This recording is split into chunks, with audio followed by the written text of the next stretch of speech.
Alors, bonsoir tout le monde et bienvenue à notre première séance du Conseil de l'année 2023. Juste pour mentionner en début que M. le maire Denis Blais est en vacances, alors c'est moi qui vais le remplacer. Et je souligne l'absence de Mayanne C. Paradis, qui est présentement en maladie. Alors, j'aurais besoin d'un proposeur et d'un secondeur pour l'ouverture de l'Assemblée. Pascal Mailloux. Denis Dumont propose. OK. Alors, ce sera un conseil municipal accepte l'ordre du jour tel que modifié. Nous avons enlevé la page 8, le point 8, c'est-à-dire pour une servitude que nous représenterons une autre fois. Adoption de procès-verbaux. Alors, nous avons les procès-verbaux du 5 décembre, du 19 décembre et de la séance extraordinaire pour l'adoption du budget qui a eu lieu le 19 décembre 2022. Alors, il a été proposé et appuyé et résolu unanimement que ce soit adopté. Maintenant, ça va être le mot du maire suppléant. Alors, pour commencer, pour ceux qui auraient des questions, vous pouvez commencer à les poser en allant sur le site de la Ville. La question séance A commercial témiscouata-sur-le-lac.ca. Alors, tout d'abord, je voudrais souhaiter, au nom du Conseil municipal, de la direction, de tous les employés de la Ville, une bonne et heureuse année à tous les citoyens et citoyennes, santé, bonheur et prospérité. Je voudrais aussi vous annoncer le lancement officiel de la manufacture qui aura lieu mardi, le 10 janvier. Il s'agit d'un espace collaboratif pour les citoyens. Vous pourrez vous en rendre compte lors des portes ouvertes du 14 et 15 janvier prochain, de 10h à 16h à la bibliothèque du quartier Cabano. Nous annonçons aussi que le décret du gouvernement du Québec sur la hausse de la population au Bas-Saint-Laurent est maintenant disponible et que Témiscouata-sur-le-Lac arrive en tête avec une hausse de 71 habitants. Il s'agit d'une 4e hausse consécutive de notre population. Nous sommes présentement à 5088. Nous sommes fiers aussi de vous annoncer un achalandage important du centre récréatif PGR du 23 décembre au 8 janvier. Je vous dirais aussi que nous sommes présentement en ajustement afin d'améliorer nos installations et le service donné aux citoyens, et ce, autant au centre PGR qu'à l'Aréna.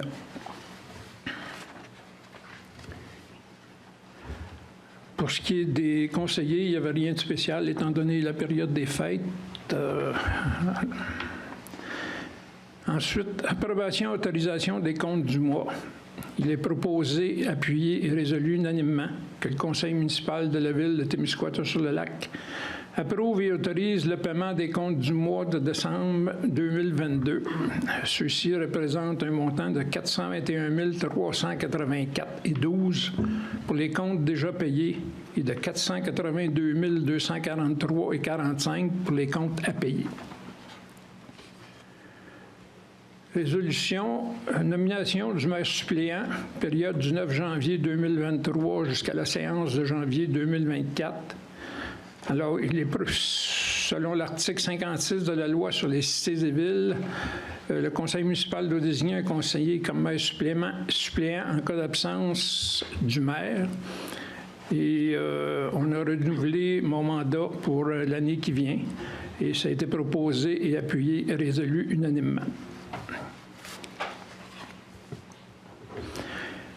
Résolution de concordance et de courte échéance relativement à un emprunt par obligation au montant de 10 011 000 $ qui sera réalisé le 19 janvier 2023 pour les règlements numéro 390-06, 401-07, 129-14, 141-15, 186-17, 171-16, 145-15, 292-22, 301-22 et 256-20. Attendu que, conformément au règlement d'emprunt suivant et pour les montants indiqués en regard de chacun d'eux, la Ville de Témiscouata-sur-le-Lac souhaite émettre une série d'obligations, soit une obligation par échéance pour un montant total de 10 011 000 $ qui sera réalisé le 19 janvier 2023 et réparti comme suit. 390-06, garage municipal, quartier Cabano, 91 000 $. 401-07, mise aux normes de l'eau potable, quartier Cabano, 140 900 $. 129-14, achat terrain et garage rue de l'Église, 360 100 $. 141-15, réhabilitation et démolition, garage Autotech, 34 828. 186-17, Ponceau Ernest, pour 259 700. 171-16, acquisition camion neuf et équipement, 126 100 $. Et 145-15, aqueduc, égout et asphaltage, parc industriel, quartier Gabano, 199 800 $. Ces montants, c'est des refinancements pour l'équivalent d'environ 1,2 million. Le 292-22, réservoir essence de la Marina, 72 929. Le 301-21, l'empierrement Petite-Rivière-Savane et plage quartier Cabano, pour 163 204.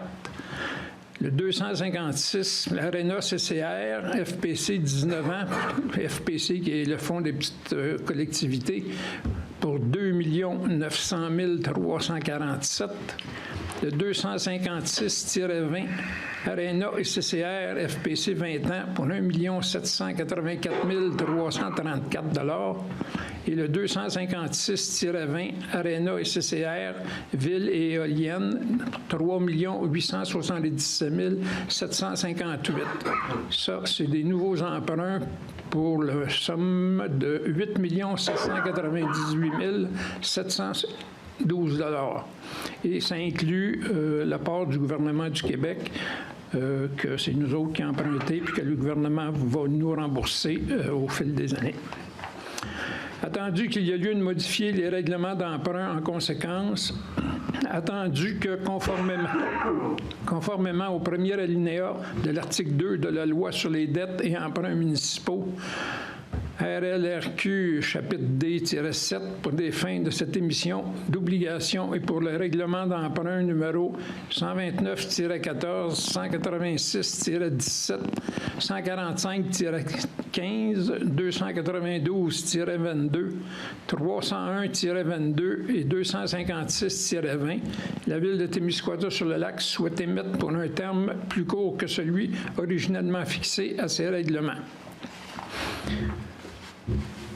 Et il a été proposé et appuyé et résolu unanimement que les règlements d'emprunt indiqués au premier alinéa du préambule soient financés par obligation conformément à ce qui suit. Les obligations, soit une obligation par échéance, seront datées du 19 janvier 2023. Les intérêts seront payables semi-annuellement le 19 janvier et le 19 juillet de chaque année. Les obligations ne seront pas rachetables par anticipation. Toutefois, elles pourront être rachetées avec le consentement des détenteurs conformément à la Loi sur les dettes et les emprunts municipaux.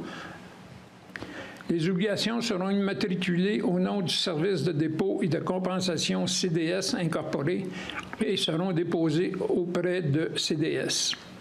CDS agira au nom de ses adhérents comme agent d'inscription en compte, agent détenteur de l'obligation, agent payeur et responsable des transactions à effectuer à l'égard de ses adhérents.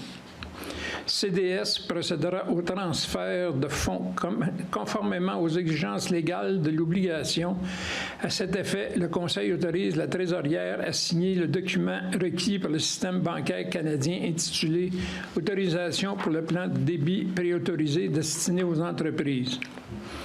CDS effectuera les paiements de capital et d'intérêts aux adhérents par des transferts électroniques de fonds et, à cette fin, CDS prélèvera directement les sommes requises dans les comptes suivants.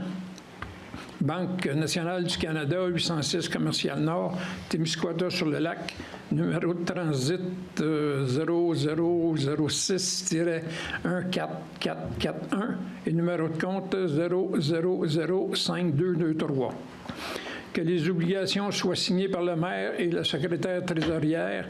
La Ville de Témiscouata-sur-le-Lac, tel que permis par la loi, a mandaté CDS afin d'agir en tant qu'agent financier authentificateur et les obligations entreront en vigueur uniquement lorsqu'elles auront été authentifiées.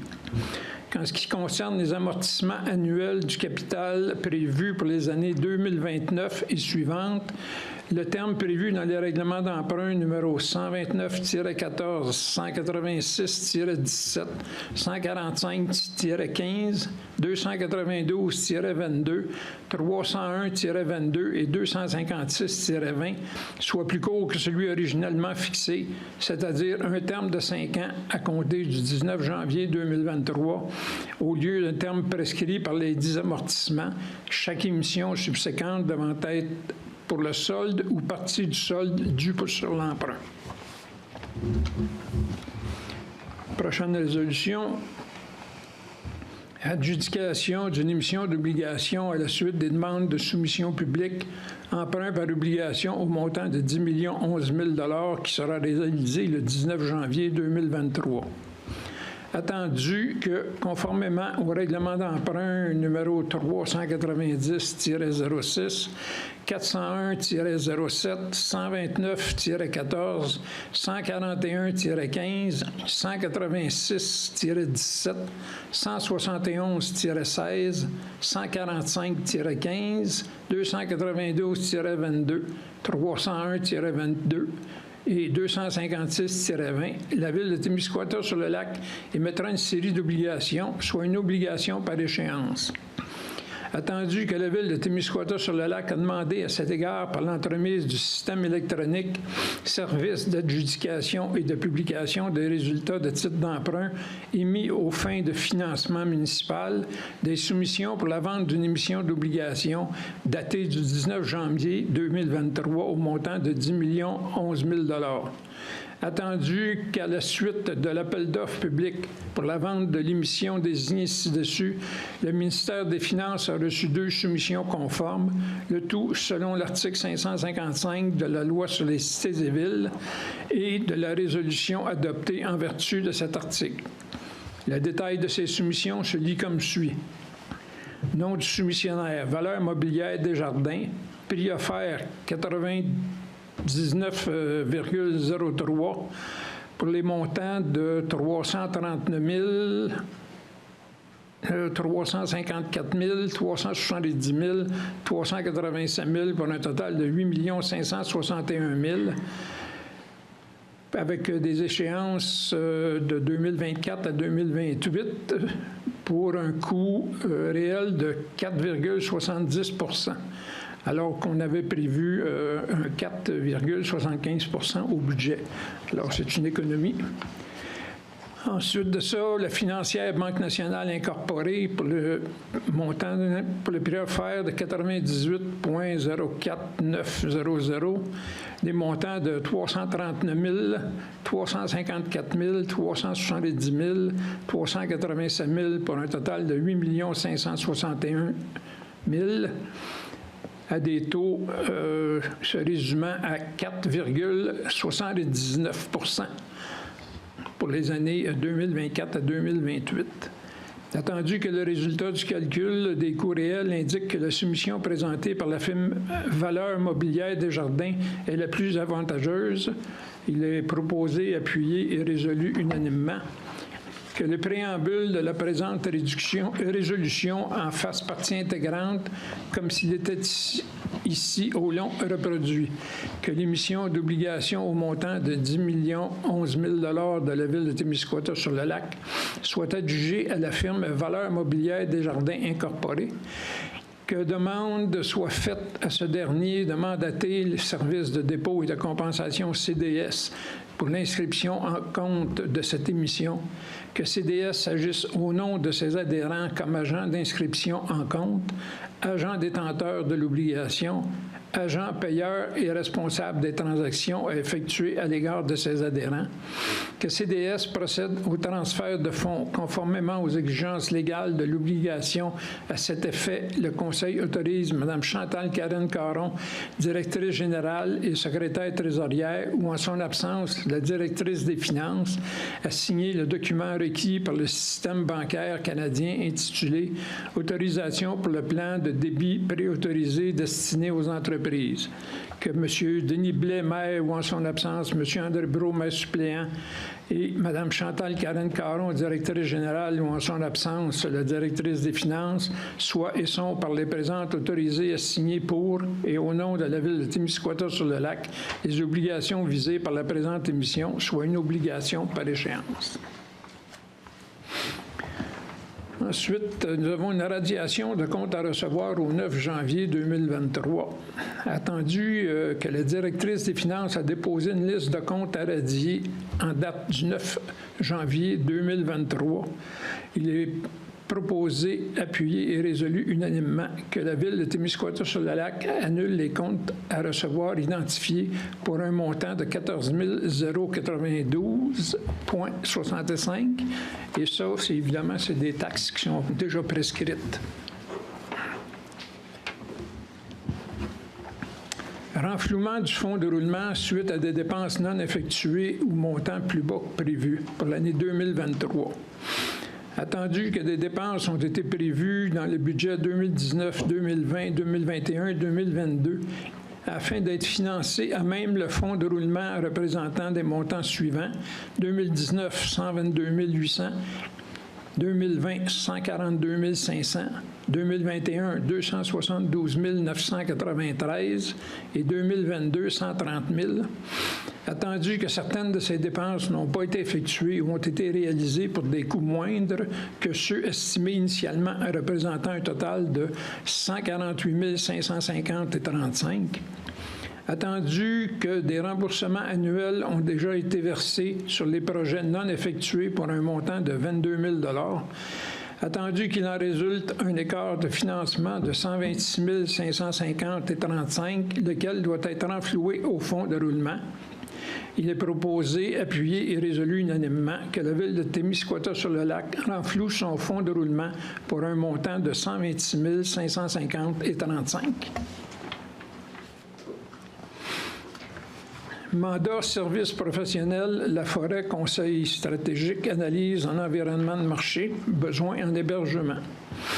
Attendu que la Ville souhaite connaître les données pertinentes relatives aux besoins en hébergement dans la région, attendu que la réalisation finale du centre récréatif PGR a suscité l'intérêt d'un promoteur immobilier afin de mettre en place un complexe hôtelier à proximité de ce centre, attendu qu'il y a lieu de mandater une firme afin de préparer l'étude requise dans ce projet, attendu que la firme La Forêt Conseil stratégique a déposé une offre de service afin de compléter ce mandat en date du 7 décembre, il est proposé, appuyé et résolu majoritairement que le conseil municipal de la Ville de Témiscouata-sur-le-Lac mandate la firme La Forêt Conseil stratégique pour effectuer ce mandat, et ce pour un montant de 6 480 $, taxe en su, conformément à son offre datée du 7 décembre 2022.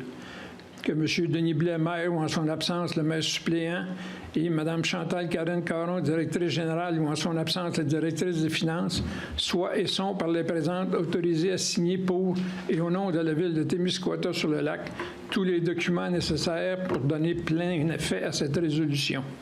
Que cette résolution ratifie le mandat donné en date du 7 décembre 2022. Embauche de personnel employé régulière Arena Cascade. Attendu qu'à l'ouverture de l'Arena Cascade, il y a lieu de procéder des embauches afin de payer aux besoins de cette nouvelle infrastructure, notamment au niveau de la restauration. Attendu qu'il y a lieu de procéder à l'embauche de personnel pour répondre aux besoins. Il est proposé, appuyé et résolu unanimement que le conseil municipal de la ville de Témiscouata sur le lac procède à l'embauche de l'employée régulière suivante au poste de préposé aux installations récréatives, sportives et touristiques de l'Aréna Cascade, et ce, à temps partiel. Et cette personne est Mme Josée Schenck, et que cette résolution entérine la dite date d'embauche en date du 24 novembre 2022. Demande de dérogation mineure, propriété sise au 97 rue de Lens, lot 3 557 744, M. Jean-Yves Fraser. Attendu la recevabilité de la demande de dérogation mineure de M. Jean-Yves Fraser relativement à la propriété située au 97 rue de Lens à Témiscouata-sur-le-Lac. Attendu que cette demande a été déposée le 2 décembre 2022 par Jean-Yves Fraser et porte sur le lot 3 557 744 au cadastre du Québec. Attendu que cette demande vise à permettre l'implantation d'un bâtiment accessoire attenant au bâtiment principal à 7,32 mètres de la ligne avant, alors qu'il est stipulé à l'article 5.3.2 du règlement de zonage 167-89 qu'un garage attenant doit être situé à un minimum de 9 mètres de cette même ligne, soit une dérogation mineure de 1,68 mètres. Attendu qu'un affleurement rocheux est localisé sur une partie de la cour arrière. Attendu que du roc bleu est présent dans la cour avant, latérale et arrière. Attendu qu'il y a un accès limité à la cour arrière du côté opposé au garage en raison de l'affleurement rocheux. Attendu que la rue de Lens est dotée de diverses zones et que certaines de celles-ci présentent une marge de recul avant de 6 mètres. Attendu que le garage est attenant à la façade avant de la résidence sur une distance de 1,52 mètres. Attendu qu'un garage attenant annexé se définit comme étant un garage attaché au mur du bâtiment principal et faisant accord avec ce dernier. Attendu que les frais de cette demande ont été acquittés. Attendu la recommandation favorable du comité consultatif d'urbanisme, il est proposé, appuyé et résolu unanimement que le conseil municipal de la ville de Témiscouata-sur-le-Lac entérine la recommandation du comité consultatif d'urbanisme et accepte la demande de dérogation mineure de M. Jean-Yves Fraser, et ce, conditionnellement à ce que M. Fraser fournisse un plan projet d'implantation préparé par un arpenteur géomètre afin de s'assurer que le garage sera bien rattaché à la résidence et qu'il respectera la distance indiquée dans sa demande, soit 7,32 mètres de la ligne avant. Et voilà qui termine tout ce que nous on avait à dire. Alors, s'il y a des questions, autant sur le site que dans la salle. Aucune question pour moi. Mais là, est-ce qu'on veut que Pascal parle des Normalement, c'est d'un compte à payer. Oui, c'est vrai. On n'a pas ça du patrimoine. Je pense qu'on a oublié un petit système. Alors, Pascal, En fait, il s'agit des comptes à payer. C'est en lien, c'est ça, avec les comptes à payer. Dans le fond, au niveau, il y a un montant qui est attribué à la Corporation Avantage et aussi la location du bloc sanitaire. Ça, c'était les derniers versements du bloc sanitaire là, qui était, dans le fond, dans le sous-sol de la Maison Jaune dans le quartier Notre-Dame. Dans le fond, c'était les derniers versements qui sont faits. Maintenant, il n'y aura plus on ne verrait plus de factures à payer pour ces deux systèmes-là. Et ensuite de ça, il y a un 81 000 sur un total de 190 000 qui est pour l'espace muséal qui est situé au Centre créatif PGR. Puis aussi, l'exposition, elle va être installée dès la semaine prochaine. Il y a aussi un montant de presque 9 000 dans le fond de rue Sécure. Ça, c'est l'analyse pour l'amélioration de la sécurité de la route et des piétons sur la rue de la Plage. Fait qu'on vous reviendra avec cette analyse-là plus tard. On n'a pas de questions.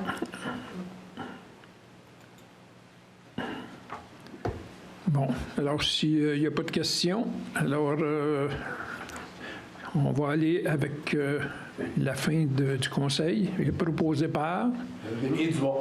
appuyé par, Pascal Mailloux. que la séance soit levée. Merci et bonsoir à tous. Les heures vont changer.